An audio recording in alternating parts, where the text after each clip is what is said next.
नमस्कार, मेरे पास एक किताब है मिथकों से विज्ञान। इसके लेखक हैं गौहर रज़ा।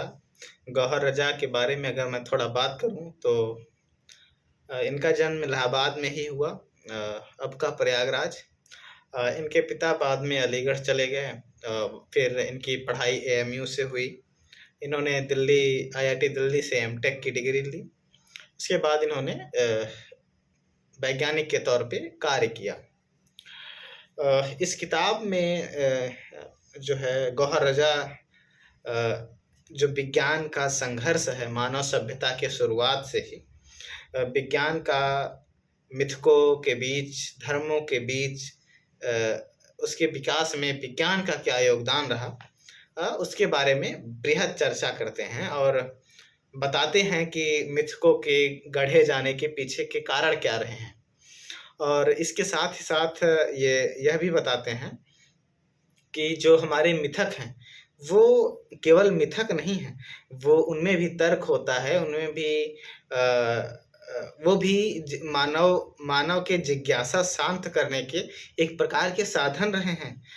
पूर्व में जब हमारे पूर्वजों के पास कोई किसी भी प्रकार की वैज्ञानिक विधि की जानकारी नहीं थी, कुछ भी नहीं था, तो जब उनमें जिज्ञासा होती थी कि ये सूर्य क्या है, ये आकाश क्या है, ये चंद्रमा क्या है, ये दिन रात कैसे हो रहे हैं, ये नदियाँ, ये पहाड़, ये महासागर, ये जंगल, पशु पक्षी, ये कौन है, हम कैसे आए।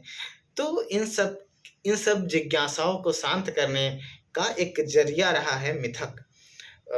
मिथकों के साथ साथ जब धीरे धीरे उन्होंने अपनी कल्पनाओं को, अपनी जानकारियों को एक पीढ़ी से दूसरी पीढ़ी तक ट्रांसफर करते रहे, तो वो एक प्रकार से दृढ़ हो गई मन में।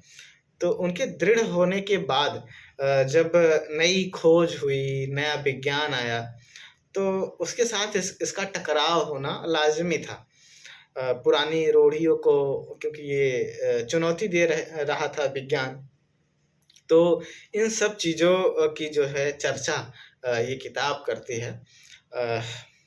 इसके साथ ही ये कई प्रश्नों को जो है लेकर प्रश्नों के जवाब का तलाश करती है। जैसे कि ये प्रश्न हमारे मन में भी कई बार उठते हैं कि जैसे मैंने कुछ प्रश्नों को नोट किया है कि क्या सारे धर्म एक जैसे हैं? ये सवाल हम लोग सबके मन में उठता है। क्या इनका तर्क संगत सोच से कोई लेना देना नहीं है? क्या धर्म, आस्था, परंपरा, अंधविश्वास और मान्यता अलग-अलग हैं? विज्ञान और धर्म अलग-अलग हैं या एक दूसरे के पूरक हैं? क्या बेहद धार्मिक शख्स एक अच्छा वैज्ञानिक हो सकता है? या फिर इस प्रकार के सवाल कि क्या विज्ञान लोगों को अधर्मी बनाता है? या एक और अलग तरह का सवाल कि क्या अत्यधिक धार्मिक समाज में वैज्ञानिक दृष्टि पनप सकती है? इस प्रकार के सवालों के जवाब की खोज जो है ये किताब करती है अपने तरीके से। इतिहास हमें बताता है कि इंसान के विचारों और उसके आसपास फैली भौतिक वास्तविकता से में चोली दामन का रिश्ता है। पर कई बार हम देखते हैं कि एक विज्ञान से घिरा हुआ आदमी, वैज्ञानिक विधि, वैज्ञानिक चीज़ों से बना हुआ, प्रौद्योगिकी से घिरा हुआ व्यक्ति, कई बार एक व्यक्ति जिसके पास अच्छी गाड़ी है, जो कि विज्ञान की देन है, अच्छा पंखा है, एसी है, अच्छा फ़ोन है, फिर भी वो आप देखेंगे कि उसकी चेतना जो होती है वो तार्किक या फिर वैज्ञानिक नहीं होती है। तो ये कोई ज़रूरी नहीं है कि कोई व्यक्ति है जो चारों तरफ विज्ञान से घिरा हुआ है पर उसकी सोच भी वैज्ञानिक हो। कई बार हम देखते हैं कि जो इसरो के वैज्ञानिक होते हैं वो कुछ भी लॉन्च करने से पहले जाके तिरुपति में मत्था टेकते हैं, नारियल चढ़ाते हैं बकायदा। उसके बाद आके रॉकेट लॉन्च करेंगे, चंद्रयान 2-3 जो भी लॉन्च करना होगा लॉन्च करेंगे। ऐसे ही अगर हमारे रक्षा मंत्री आप देखेंगे तो कई बार वो राफ़ेल खरीदेंगे, वहाँ जाके जब वो भारत में आएगा तो उसका उपयोग करने से पहले नारियल फोड़ेंगे। तो इस तरह की चीज़ें आदमी क्यों करता है? ऐसे सवालों का जवाब ये कि तलाशने की कोशिश करती है। धर्म का जो मामला है वो हमारे जीवन में, हम सबके जीवन में केवल कॉग्निटिव ना होके वो इमोशनल भी होता है। हम उससे संवेदनात्मक रूप से भी जुड़े होते हैं। तो हम करते क्या हैं कि हम अपनी मान्यताओं को वैज्ञानिक विधियों से सिद्ध करने की कोशिश करते हैं। अगर कोई खोज हुई तो हम ये अक्सर कोशिश करते हैं कि हम ये सिद्ध कर सकें कि ये तो हमारे यहाँ पहले से ही था, हमारे ग्रंथों में ये पहले से ही था।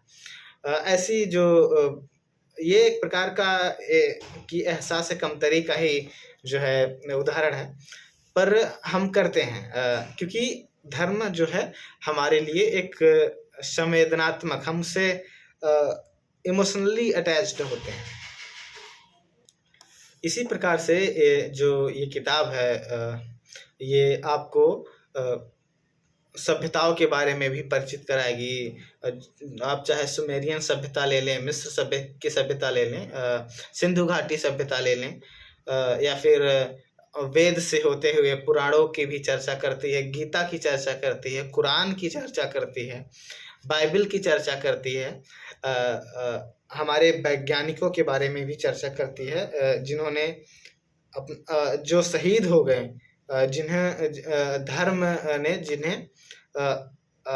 जिनकी हत्या कर दी उनकी नई रिसर्च, नई खोज के कारण।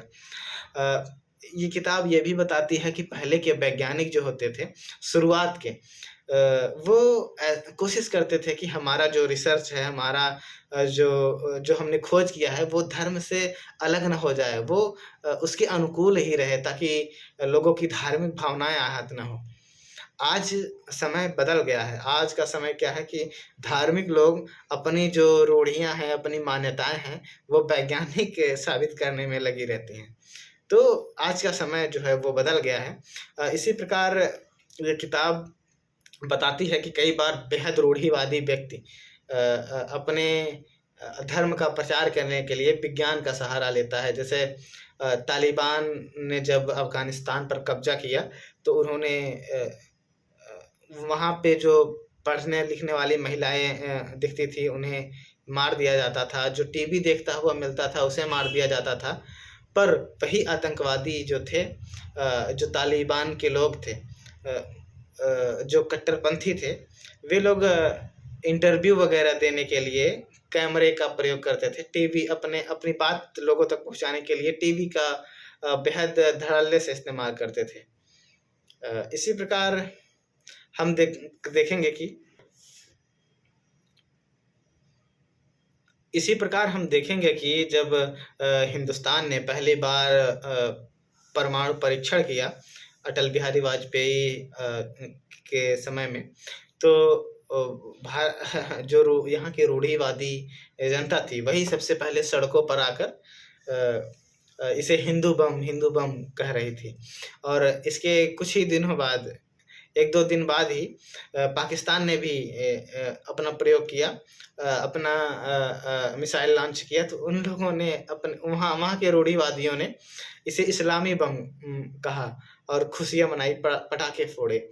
तो ये जो बहुत धार्मिक लोग हैं वो भी विज्ञान की सफलता पर खुशी मनाते हैं, पर जब खुद पर बात आती है तो वो इस पर लागू नहीं करते हैं।